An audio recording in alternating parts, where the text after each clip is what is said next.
Oke, shalom teman-teman. Shalom. Shalom. Gimana kabarnya? Semoga sehat selalu ya. Amin. Amin. Oke teman-teman, di sini kita dari Panitia Retret Pertumbuhan. Teman-teman, kita kemarin telah belajar bersama mengenai beberapa jenis doa ya. Ada doa hening, ada doa Yesus. Nah, hari ini kita mau membahas mengenai tipe doa yang lain, yaitu tentang doa Mazmur. Dan di sini kita telah kehadiran narasumber, yaitu Kohtono. Kohtono juga yang kemarin telah menjelaskan mengenai doa hening serta meditasi Kristiani. Nah, mari di sini kita bersama-sama belajar mengenai apa itu tentang doa Mazmur. Oke, Kohtono, di sini kita mau tanya dulu nih, kok doa Mazmur itu sebenarnya apa sih? Kan kita jarang dengar ya tentang doa Mazmur. Bisa dijelaskan? Oke, doa Mazmur itu doa dengan memakai kitab Mazmur yang ada di kitab suci. Ya. Kitab Mazmur itu apa? Kitab Mazmur adalah kitab yang berisi kumpulan syair-syair, syair nyanyian. Orang-orang Israel zaman dahulu, orang-orang Yahudi zaman dahulu, ketika mereka beribadah, mereka ada nyanyian-nyanyian. Nah, syair-syair nyanyian itu dikumpulkan pada zaman Raja Daud, kurang lebih ada 150 syair, 150 bab. Lalu Raja Daud sendiri menulis 73 syair, atau hampir 73 bab. Sisanya kemudian ada penulis-penulis lain, mengubah lagu lain yang ada banyak periode. Nah, di situ nanti kita akan belajar bersama-sama. Lalu kita juga bisa melihat dari Mazmur itu seperti yang dikatakan Santo Agustinus dari Hippo. Siapa yang menyanyi dengan baik, maka dia sesungguhnya sudah 2 kali berdoa. Kurang lebih seperti itu. Lanjut nih Kohtono, Ya. kata kitab Mazmur itu berasal dari bahasa apa? Terus mengenai isinya tuh tentang apa? Puji-pujian aja atau gimana? Ya, Mazmur sendiri dari bahasa Ibrani, dari kata mismor, artinya syair, lagu-lagu, nyanyian yang diiringi dengan musik. Karena Daud sendiri sebetulnya dia mengubah lagu, selain dia sebagai gembala, dia itu pemain kecapi. Jadi waktu dia jaga kambing domba, kemudian dia pakai waktu luangnya untuk bernyanyi, untuk memainkan kecapi. Maka nanti ketika dia menjadi pegawainya Saul atau prajuritnya Saul, dia sendiri kalau Saul merasa galau, cemas, sedih, Saul panggil Daud untuk menghibur supaya dia kembali move on, kembali semangat, gitu. Kira-kira kata Mazmur dari situ. Dari sekian banyak Mazmur tadi 150-an Ya. itu mungkin ada yang terkenal yang ada di dunia. Ya, mungkin yang paling terkenal itu yang sering kita dengar, kita sering pakai, kita sering nyanyikan adalah Mazmur 23. Tuhan adalah gembalaku. Tuhan adalah gembalaku, takkan kekurangan aku. Nanti mungkin setelah ini kita bisa nyanyi bersama untuk praktek bagaimana doa Mazmur itu. Iya, Kohtono tadi kan kalau Mazmur 23 itu kan tentang Tuhan adalah gembalaku. Ya. Itu kan biasanya kita nyanyiin di kayak lagu-lagu doa, biar permusuhan doa. Ya. Nah, kalau di gereja, Ya. itu kan ada Mazmur tanggapan. Ya. Itu kan juga dari Mazmur ya. Ya. Nah, itu perbedaannya kira-kira apa? Ya. Jadi Mazmur tanggapan dipakai namanya Mazmur tanggapan. Jadi dipakai untuk menanggapi bacaan-bacaan kitab suci, khususnya bacaan pertama dari misa, baik misa mingguan, misa hari Minggu atau hari raya, lalu selalu ada Mazmur tanggapan yang dinyanyikan. Makin seru nih kok kayaknya. Selain Mazmur tanggapan itu ada Mazmur lain nggak ya? Ya, jadi selain dalam bentuk Mazmur tanggapan di liturgi Ekaristi, ada juga dalam ibadat harian. Dalam ibadat harian, entah itu ibadat pagi, ibadat siang, atau ibadat sore, ibadat penutup, ibadat malam, itu ada Mazmur-Mazmur yang dinyanyikan dengan pola-pola tertentu. Yesus sendiri, dia memakai Mazmur ketika disalib. Buat orang Yahudi, Mazmur itu seperti hafalan, seperti kita kalau misalkan hafal nyanyian, pujian. Ya, lalu ketika kita galau, kita sedih, lalu kita ingat akan nyanyian itu dan kemudian dinyanyikan. Salah satu yang Yesus pakai ketika dia disalib, dia menyanyikan Mazmur 22. Allahku ya Allahku, mengapa kau tinggalkan aku. Kemanusiaannya menyerukan itu, dan itu sudah masuk dalam bawah sadarnya dia.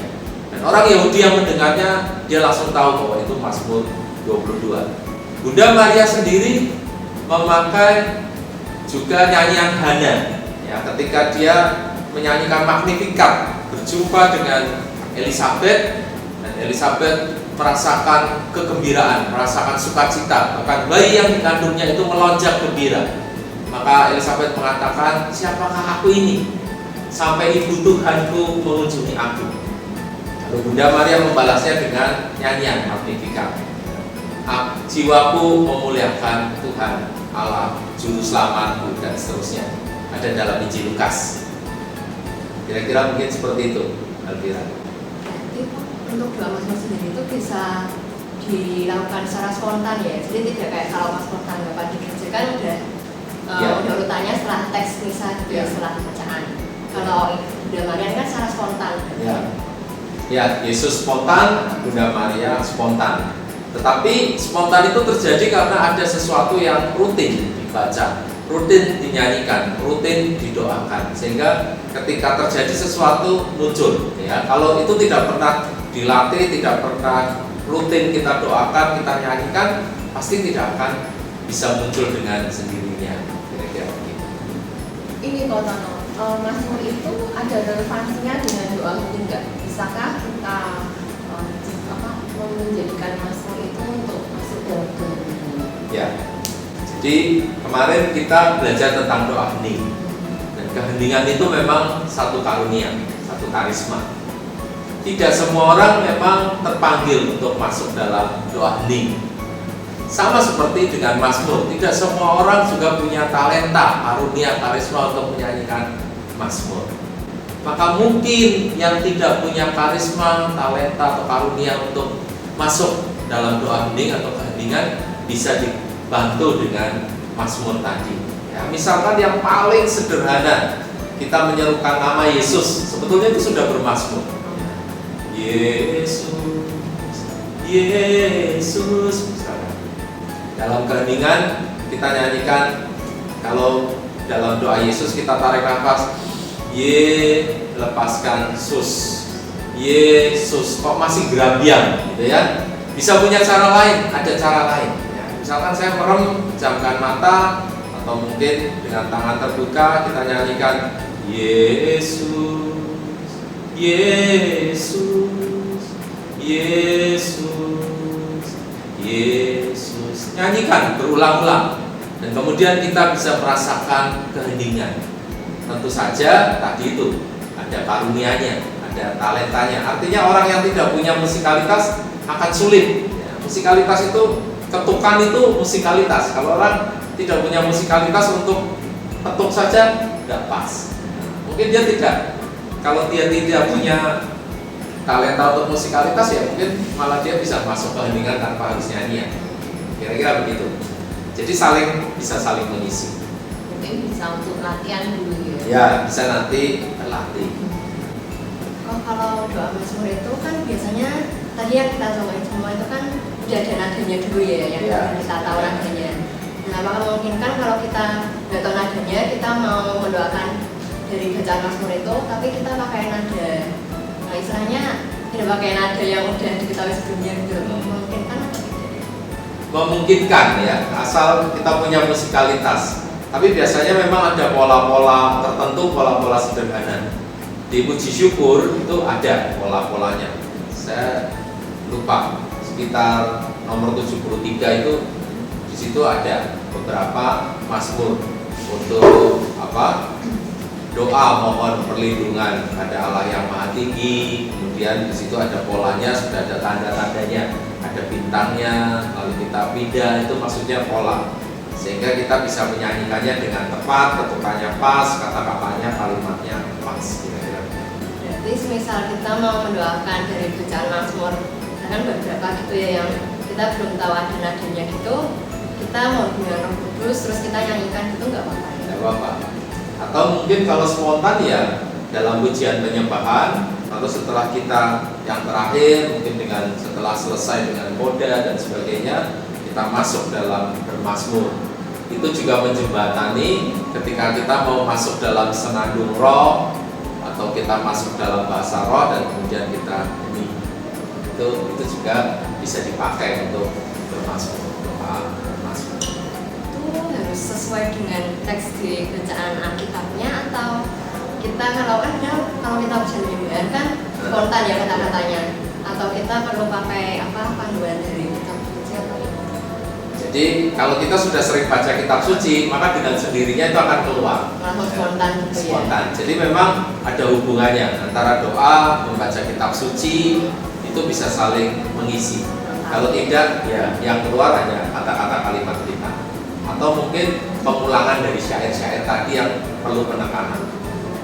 Karena kebanyakan kan lagu-lagu rohani juga isinya dari mazmur.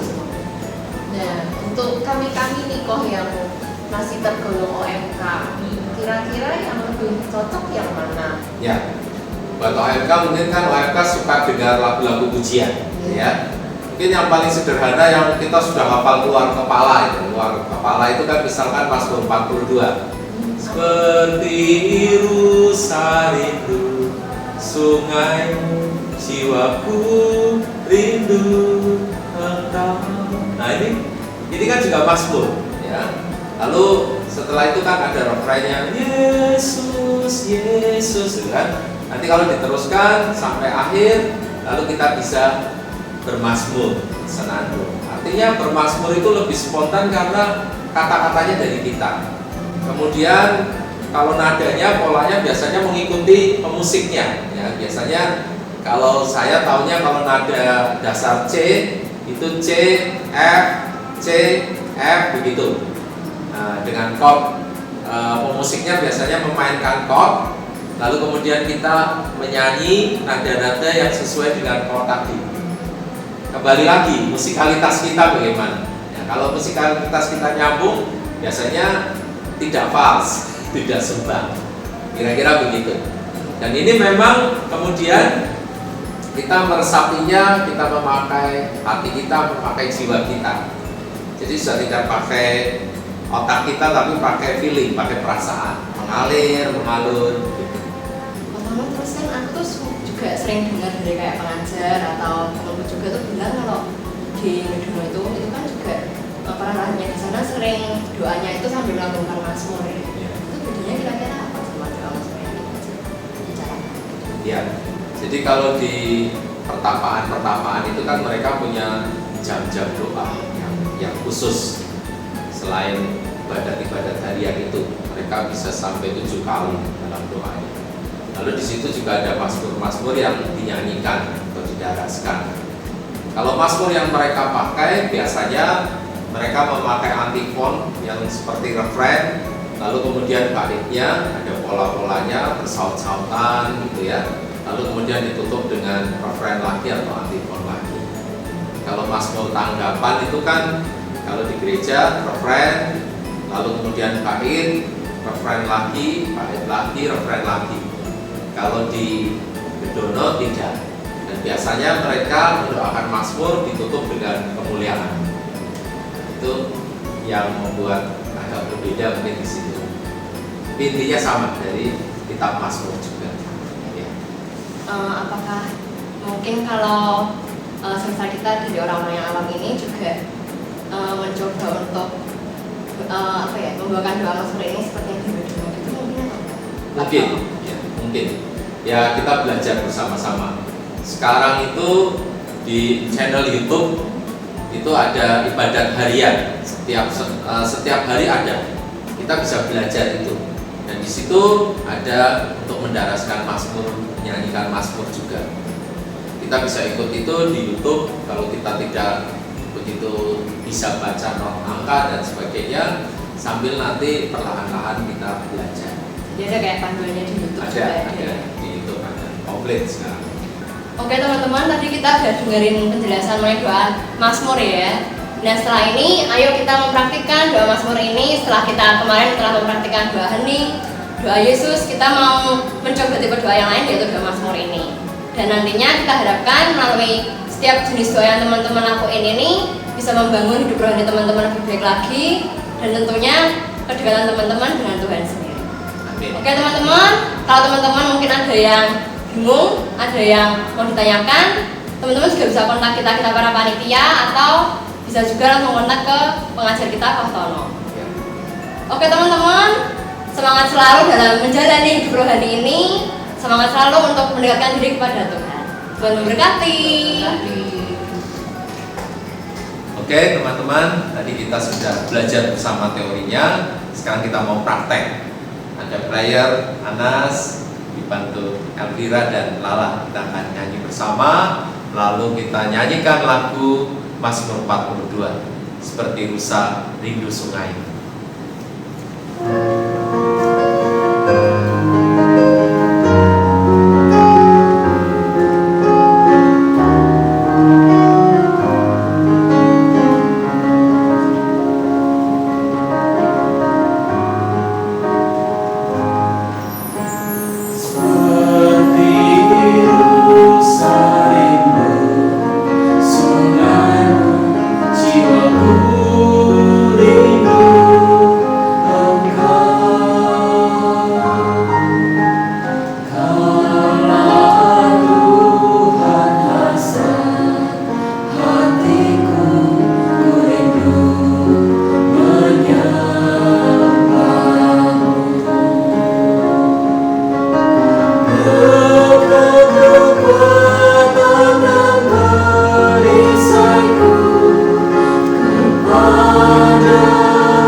Kemuliaan kepada Bapa, Putra, dan Roh Kudus, seperti pada permulaan, sekarang, selalu, dan sepanjang segala abad. Amin.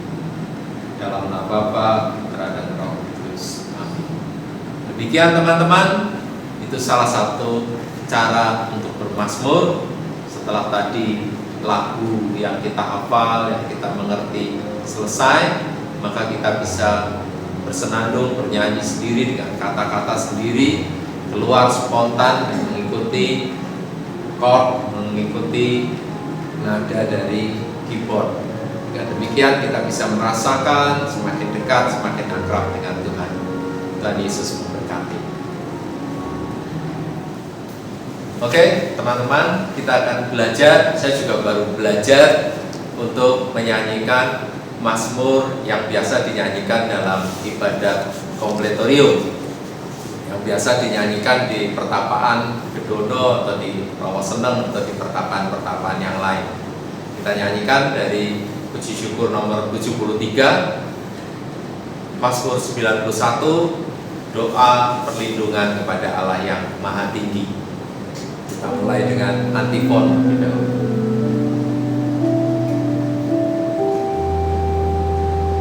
Tuhan akan menundungi engkau dengan kepaknya. Engkau tak usah takut akan bahaya di waktu malam. Hendaklah orang yang berlindung pada Allah yang Maha Tinggi menikmati malam yang aman dalam naungan Tuhan. Hendaklah ia berdoa, ya Tuhan, Engkaulah pelindung dan pengungsianku. Ya Allahku, padamu aku percaya. Hanya Tuhanlah yang akan melepaskan engkau dari perangkap, melindungi engkau terhadap wabah yang berkecamuk. Ia akan menundungi engkau dengan kepaknya, dan di bawah sayapnya engkau akan berlindung. Lengannya akan menjadi perisai dan jebang bagimu. Aku akan tetap besertanya dan membebaskan dia dari kesesatan, dan aku akan memuliakannya. Aku akan memuaskan dia dengan usia lanjut dan memperkenankan dia menikmati keselamatanku.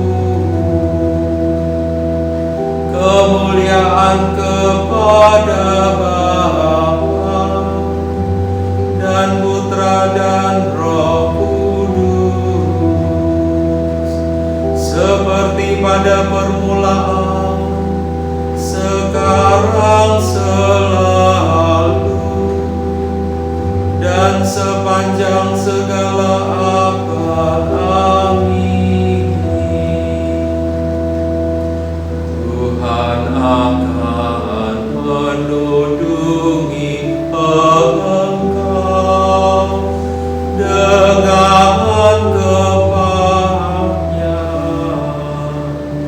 Engkau tak usah takut akan bahaya di waktu malam.